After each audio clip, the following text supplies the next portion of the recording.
sa ka përgatitje, sa ka emocione të qytetarët e plisat e tjerë. Po, përshëndetje juve, faleminderit për pyetjen.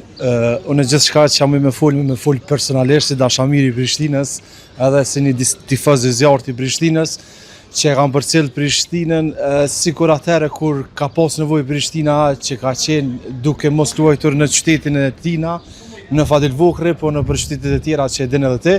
Dhe me thonë, kom qenë mbrapa Prishtinës për herë dhe do t'jem përgjithmonë mbrapa. Gjatë komunikime me shok qytetar, mobilizimi edhe dëshira me qenë prezent dhe shumë e madhe. Çka po presim tani prej lojës? Atëherë prej lojës presëm fitore asgjë më shumë, kështu që një porosi për shikuesit, tifozët e Prishtinës edhe për lojtarët pse jo. Mas pari vë thëmë për lojtarë se ata janë kryesorët atë. Unë mendoj që finalja nuk luhet veç për veti, po luhet për krejt qytetin, luhet për krejt qytetarët, luhet për klubin, edhe besoj që ata kanë me arrit ato që kërkojna.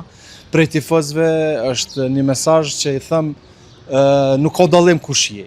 Nuk ka dallim për cëllës lagje je, nuk ka dallim a je herët a vunë Prishtinë, po më rëndësishme është ta përkrojnë Prishtinën, edhe fjala e mirë është angleze, support your local team, supporte ekipin e qytetit tën, lokalit tën, atëherë besoj që kena me arritë së bashku edhe fiturin edhe me marrë kupën.